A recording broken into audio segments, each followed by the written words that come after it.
Nasa ikatlong yugto na po tayo ng ating pagtatalakayan tungkol sa Reproductive Health Bill or ano ba ang tawag dito? Sabi nila bago na raw ang pangalan Responsible Parenthood Bill. Tayo po ay sasamahan muli ng batikang Jesuita na si Father Emmanuel Nono Alfonso. Maraming salamat sa iyong pagpapaunlak muli, Father Nono. The pleasure is mine, Bishop. Father, totoo ba nag-birthday ka? Kamakailan? Opo. Wow, happy birthday, ha? Last Sunday. Sa ngalan po ng buong The Word Exposed community, no? Binabati ka namin.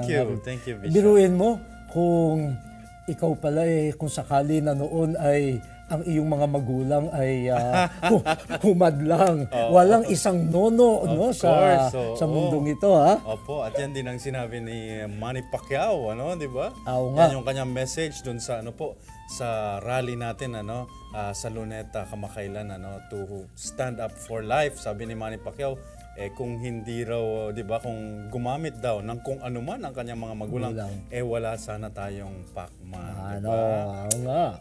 So ano ba ang ating tatalakayin ngayon? Opo, Bishop, kasi dapat po alam naman po natin, mga kapatid, alam natin na delay, na postpone yung discussion nitong RH bill o RP bill sa Kongreso. Pero dapat po, Bishop, kasi sa Mayo isasalang na naman nila to sa pag-resume ng Congress. Kaya kailangan patuloy po yung pag-aaral at masusing reflection natin dito sa usapin na to, para po pag Mayo uli talagang maninindigan ulit tayo. Opo. Ang isa kasing doon pa lang sa titulo, reproductive health. Yan, ito raw mga panukala na napapalagay dito sa bill ay para maisulong ang kalusugan, lalo na nung mga babae, mga ina. At yan po, Bishop, ang laging hirit nung mga supposedly mga feminists, na karapatan ng kababaihan ang kanilang katawan, at lalong-lalo na when it involves the health of their bodies, pero po alam mo, Bishop, sa programa po namin, may programa po kami sa radyo, marami po kaming nakapanayam na doktor na nagsasabi na nga raw baligtad.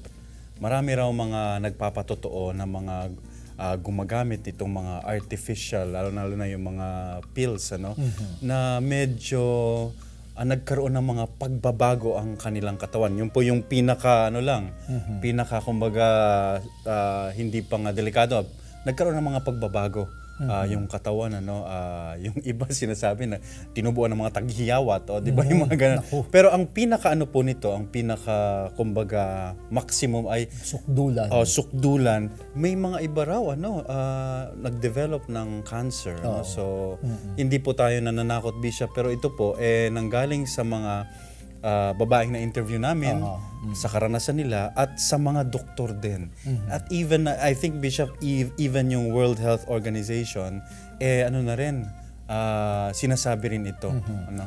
Kaya nga, isa rin sa mga parang hinahamon ng mga kumukontra sa panukalang ito ay bakit sinasabing ito raw ay magtataguyod ng kalusugan ng babae, na in itself, talaga naman dapat pangalagaan ng kalusugan ng kahit sinong nilalang. Pero bakit hindi ibinubunyag ang buong katotohanan na ito ay may mga nagiging epekto sa kalusugan.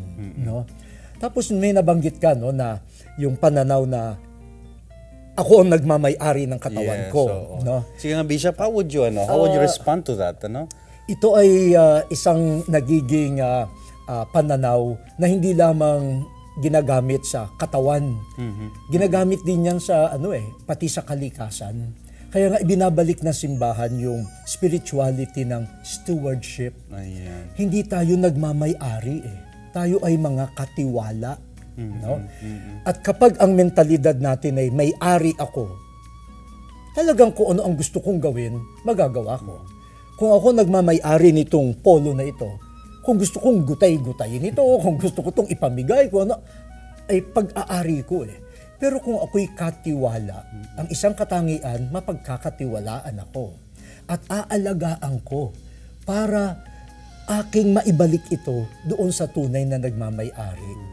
Kaya yung ganoong mentalidad na katawang ko naman ito, ako ang nagmamay-ari nito, ako ang gagawa ng mga desisyon na tungkol sa katawang ito. Pero baka mamaya, ang aking mga desisyon ay hindi na pala nakabatay doon sa wastong pangangalaga ayon sa kaisipan ng nagmamay-ari. Saka parang parang maling sabihin yun, Bishop, lalo pag ikaw ay nagkakasakit. Di ba parang minsan lalo na yung mga seryosong sakit, Bishop, kahit anong gawin nila, di ba? It's beyond their control. So yun yung mga pagkakataon na nasasabi mong, ay hindi ko pala to lubusang pag-aari yung aking katawan. Kasi kung pag-aari mo yan, di dapat alam mo kung anong gagawin mo lagi. Pero yung helplessness nandyan din. Yeah. At pangalawa, Bishop, di ba yun nga, parang maling sabihin yan kasi marami nga tayong mga tinutulungan, halimbawa ng mga kabataan na nalululong sa mga masasamang bisyo kasi nga precisely because ganun yung pag-iisip nila na kahit ano lang gawin nila sa kanilang katawan. Maling na kalayaan. Tapos ang isa pang medyo nakakagambala ay kaya raw kailangang pigilan ng pagbubuntis ang pagdadalang tao ay dahil ito ay nakakasira o nagiging panganib sa buhay ng babae. Yan, Bishop. Maganda yan, Bishop, kasi ang inaano nila, ang binabandera nilang statistics, ang namamatay daw, Hindi ko lang alam, hindi ko na maalala kung buwanan, 11, mga nanay daw ang namamatay kada buwan ba dahil dito nga sa panganganak.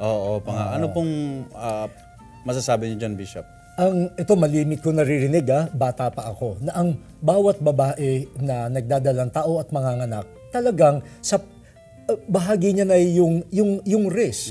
Sabi nga nila, nagbibigay buhay ka, pero ihahanda mo rin ang sarili mo na yung pag-aalay mo ng buhay. Ganon.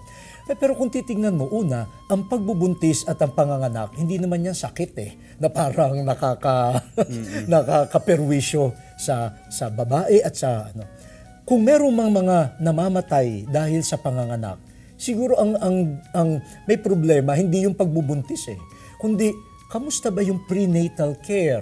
Kamusta ba yung nutrisyon ng babae? Kamusta ba yung health services na naibibigay? Kasi kung kulang yon, talagang kahit na hindi nga manganganak, ang kalusugan ng babae ay napapanganib. Ang simbahan talagang nababahala rin. Pero ano ba ang tugon? Isipin na ang pagbubuntis ay sakit na kailangang iwasan? Or ayusin natin ang ating health services, ayusin ang healthcare, ang nutrition at edukasyon ng ating mga tao. Kumbaga ang sinasabi mo, Bishop, yung mga namamatay, yung mga cases na namamatay yung babae sa pagbubuntis, yan kumbaga epekto na lamang ang sanhi niyan ay yung talagang very poor health services sa ating pamahalaan, at nariyan yung usapin ng halimbawa yung mga public hospitals lalong-lalo na so yun dapat yung tingnan, yun dapat ang asikasuhin, hindi yung yung pagbubuntis. Okay. Naku, maraming salamat talagang mga kaibigan, sana po naman ay inyong nasubaybayan ang aming talakayan, parang kulang na kulang ang oras, lalo na kapag ang kausap nyo ay isang katulad nitong batikang komentarista sa radyo, sa TV, sa sulat, sana naman maanyayahan ka pa namin sa susunod. Sure, sige po, Bishop.